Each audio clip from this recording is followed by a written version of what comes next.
Hello viewers, இன்னைக்கு நம்ம பார்க்க போறது ஒன் பீஸ் எபிசோட் 423 பார்ட் 1.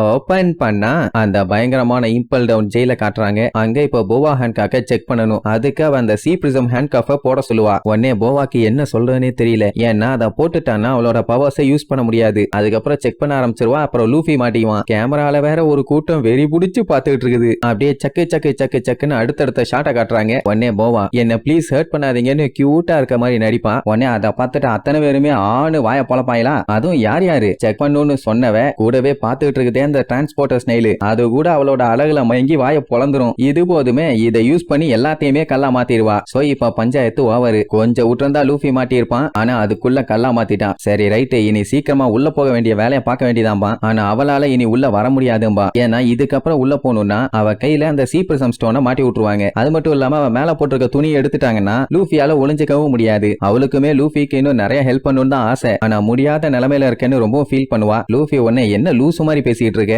நீ மட்டும் ஹெல்ப் பண்ணலன்னா நான் இவ்வளவு தூரம் கூட வந்திருக்க மாட்டேன். இதுக்கப்புறம் எந்த கவலையும் இல்ல. இனிமேட்டு பில்டிங்கை சுத்தி எவன் இருந்தா எனக்கு என்ன, நான் ஏதாச்சும் பண்ணி உள்ள போய்க்குவேமானா. உடனே போவா ரொம்ப பயப்படுவா. என்னன்னா இப்ப இந்த இடத்த மக்களை லாக் பண்றதுக்காகவே கட்டி வச்சிருக்கானுங்க. ஒரு செகண்ட் பையன் மாட்டுனானா போதும் கட்டி தொங்க போட்டு தோலை உரின்னு உரிச்சிருவானுங்க. அதுக்கப்புறம்லாம் லூஃபியால வெளியில வரவே முடியாது. அவளுக்கு தெரியும் லூஃபி நல்லா ஸ்ட்ராங்கான ஆளுன்னு. பட் இருந்தாலும் எந்த ஒரு பஞ்சாயத்திலையும் மாட்டிக்க மாட்டேன்னு எனக்கு ப்ராமிஸ் பண்ணும்பா. உடனே அவன் கையை பிடிச்சு எனக்காண்டி இவ்வளவு தூரம் வந்து இவ்வளவு ஹெல்ப் பண்ணிருக்க, ரொம்ப ரொம்ப தேங்க்ஸ் ஹேண்ட்காக்கு. இந்த ஹெல்ப்பை கண்டிப்பா நான் வாழ்க்கையில மறக்கவே மாட்டேன். அண்ட் நான் உனக்கு கடமைப்பட்டிருக்கேன்னு வேற சொல்லுவானா. அவளாதான் அவளுக்கு சந்தோஷம் தாங்க முடியல. லூஃபி அவளோட கையை பிடிச்சு அவ பேரை வேற சொல்லிட்டான். அங்க கிளம்புனதுல இருந்து வர்ற வரைக்கும் ஹம்மக்குன்னு இருந்தான். ஆனா இப்போ அவ பேரை சொல்லி கூப்பிட்ட உடனே அவளுக்கு சந்தோஷம் தாங்க முடியல. நான் இப்பவே இந்த செகண்டே இந்த சந்தோஷத்தோடயே செத்து போயிருவேன்னு சொல்லிட்டு அவ பாட்டுக்கு ஆடிட்டு இருப்பா. உடனே லூஃபி எம்மா நீ ஆனதெல்லாம் போதும், எல்லாத்தையும் சரி பண்ணி விட்டுரு, நான் கிளம்புறேன்பா. அவ அதெல்லாம் கண்டுக்காம அவனுக்கு நீ பிடிச்சிருக்குங்கிற மாதிரி சொல்லி சந்தோஷப்பட்டு இருப்பா. மறுபடியும் மென்டல் ஆயிட்டாலாங்கிற மாதிரி முழிப்பான். இங்க இவனு ரெண்டு பேரும் ஹன்காக்கு காண்டி ரொம்ப நேரமா வெயிட் பண்ணுவானுங்க. அந்த வார்டன்லாம் அவ ரொம்ப முக்கியமான ஆளுங்கிறதுனால செக்கிங் எல்லாம் பயங்கரமா நடந்துகிட்டு இருக்கும் அப்படின்னு சொல்லிட்டு இருக்கும் போதே அந்த வார்டன் ஹேனியபாலுக்கு ஒரு கால் வரும். செக்கிங் ரூம்ல இருக்க ஸ்னெயில் வேலை செய்யல அண்ட் அங்க என்ன நடக்குது என்னன்னு சொல்லி ஒரு விஷயம் தெரியலன்னு வேற சொல்லுவாங்களா. உடனே வார்டன் கதவை தட்ட ஆரம்பிச்சிருவான். கதவை திறங்க, ஏதாச்சும் பஞ்சாயத்துனா அப்புறம் நான் போய் ஹன்காக்க செக் பண்ண வேண்டியிருக்கும்பா. டோரை திறந்துட்டு கேஷுவலா வருவாங்க. அவங்க வந்த உடனே விஷுவல் சரியாயிருச்சுங்கிற மாதிரி சொல்லுவானுங்க. அண்ட் கல்லா மாறிட்டு நார்மலா மாத்தனா எதுவுமே அவளுக்கு ஞாபகம் இருக்காது இல்ல. சோ டொமினோவும் கேஷுவலா வந்து சாரி வார்டன் நான் ஏதாச்சும் லேட் பண்ணிட்டானு கேப்பா. அதெல்லாம் ஒன்னும் பஞ்சாயத்து இல்லாமா. என்ன நம்ம போவாக்கு கையில அந்த விலங்க போட்டாதான் பிடிக்கவே இல்ல. நான் என்ன பிரிசனரா, நான் யாருன்னு நினைச்சிட்டு இருக்கீங்க, நான் அப்படி இப்படிம்பா. என்ன பண்றது, இம்பல் டவுனோட ரூல்ஸ் அண்ட் ரெகுலேஷன்ஸ் அப்படி, அதை ஃபாலோ பண்ணி தானே ஆகணும். இந்த டைமுங்கும் போது லூஃபி அப்படியே நைஸா உள்ள புந்து போவான். அப்ப டொமினோக்கு லைட்டா டவுட் வரும். என்னன்னா கொஞ்ச நேரத்துக்கு முன்னாடி நடந்த சில விஷயம் எதுவுமே அவளுக்கு ஞாபகம் இல்ல. அதுக்காண்டி நிறுத்தி கலவரம் பண்ண முடியுமா. வெளியில சொல்லாம அவ பாட்டுக்கு பொறுமையா போவா. லூஃபியா அவங்க போக போக அவங்கள ஃபாலோ பண்ணி பின்னாடி போய்கிட்டே இருப்பான். இப்ப என்னன்னா இவங்க லெவல் 4க்கு போகணும். அதனால எலிவேட்டர்ல போய் ஏறுவாங்க. அங்கதான் வார்டன் மெகலன் இருக்கானாமா. அந்த இடத்துல சூடும் நிறைய இருக்கும். சோ ப்ரிப்பேர்டா இருந்துக்குங்கிற மாதிரி சொல்லுவான். சரி ஓகேன்னு சொல்லிட்டு அவங்க பாட்டு போய் நிப்பாயில. அப்படியே டோர் மூடும். அப்ப லூஃபி வந்து போவா பார்த்து சிரிப்பானா. நல்லபடியா வேலையை முடிச்சிருங்கிற மாதிரி மனசுக்குள்ள நினைப்பா. ஓகே தேங்க்யூ மானா. அவளுக்கு சந்தோஷம் தாங்க முடியல. அவன் தேங்க்யூ சொன்னதே இவள் அவனுக்கு பிடிச்சிருக்குன்னு சொன்ன மாதிரி தோணி இருக்கும். உடனே வெக்கப்பட்டு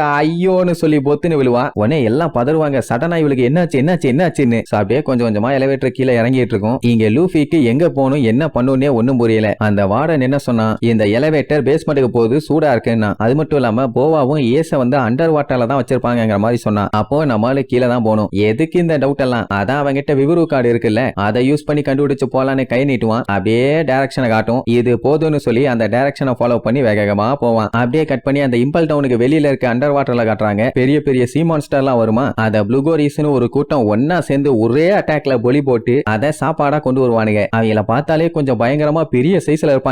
சொல்ல போனா இவனுங்க கொரில்லா மாதிரி இருக்கிற ஒரு பீஸ்டுங்க. அப்படியே கட் பண்ணி போவாவை காட்டுறாங்க. மயக்கம் போட்டு விழுந்தவ அப்பதான் எந்திரிப்பா. அப்படியே எலிவேட்டர்ல கொஞ்சம் கொஞ்சமா கீழே வந்துகிட்டே இருப்பாங்க. அப்ப அங்க என்னென்னலாம் பண்றானுங்கன்னு ஒவ்வொரு ஃப்ளோரா காட்டுவாங்க. ஒரு ஃப்ளோர்ல கட்டி வச்சு சாட்டையை வச்சு அட்டி தெரிய விட்டுட்டு இருப்பானுங்க. ஆனா டொமினோ அப்ப என்ன தெரியுமா சொல்லுவா, இங்கதான் பிரிசனர்ஸ் எல்லாத்தையுமே லைட்டா ட்ரீட் பண்ணுவாங்களாமா. அப்படின்னா வெயிட்டா ட்ரீட் பண்றதெல்லாம் எப்படி இருக்கும். உடனே வார்டன் அந்த இம்பல் டவுனை பத்தி கம்ப்ளீட்டா சொல்லுவான். இந்த இடத்துல இருக்க லெவல் 1 கிரிம்சன் ஃப்ளோர்னு சொல்லுவாங்க. ஏன் கிரிம்சன்னா அது ஒரு சீக்ரெட்டுமா. லெவல் 2ல தான் வைல்டு பீஸ்ட்ங்க எல்லாமே இருக்குங்க. சொல்ல போனா அது ஒரு நரகம். லெவல் 3 அதுதான் ஸ்டார்வேஷன் ஃப்ளோர். சோறு தண்ணி இல்லாம கைதிகளை கட்டி அங்க அடைச்சு வச்சிருவானுங்க. அப்படியே பசிலியே சாவானுங்க. அடுத்து இருக்கதா லெவல் 4. அங்கதான் இப்ப இவங்க போயிட்டு இருக்காங்க. அந்த இடத்துல ஒரு பெரிய சட்டியை வச்சு கொளுத்தி விட்டுருப்பானுங்க. திபு திபு திபுன்னு எரியும். அதுக்குள்ள ஆளுங்க எல்லாத்தையுமே போட்டு பொரிச்சிருவானுங்க. இப்ப என்னன்னா இவங்க லெவல் 4க்கு போறது ஒண்ணு அவ்வளவு ஈஸி கிடையாது. ஐ மீன் டஃப் எல்லாம் இல்ல, டைம் ஆகும். இன்னும் போக போக பிரிசனர்ஸ் எல்லாருமே கத்திட்டு கிடப்பாங்க. அந்த பிளசன்டான சவுண்டை நீங்க என்ஜாய் பண்ணுங்கன்னு வேற சொல்லுவான். அப்ப ஃபயர் ஃபெஸ்டியஸ் லெவல் 4ல இருக்கானான்னு கேட்டா அதான் இல்ல, அவன் அதையும் தாண்டி ஒரு லெவல்ல இருக்கானாமா. அப்படின்னா இன்னும் சீக்கிரட்டா ஏதோ ஒரு இடம் வச்சிருக்கானுங்க போல. ரூஃபியோட நிலைமையை நினைச்சு ரொம்பவும் கவலைப்படுவா. நம்ம பையன் தான் உஷாராச்சே, அந்த விவரு கார்டை யூஸ் பண்ணி அழகா ஏச ட்ராக் பண்ணி போவான். அது அப்படியே கீழே போகும். என்னடான்னு பார்த்தா பையன் இப்ப தான் லெவல் 1ல இருக்கான். அதே நேரம் இங்க பிரிசனர்ஸ்குள்ள ஒரே கலவரம். என்னன்னா இவனையோ பார்த்து டேய் உங்ககிட்ட இப்படி ஒரு எபிலிட்டி இருக்குன்னு நீ சொல்லவே இல்லையேன்னு சொல்லி கத்திட்டு இருப்பானுங்க. சொன்னா மட்டும் என்ன கிண்ட போறியா? டெய்லி நைட்டும் பகலும் இங்க டார்ச்சர் பண்ணி கொல்றானுங்க. செத்து பொழைச்ச மாதிரி இருக்கு.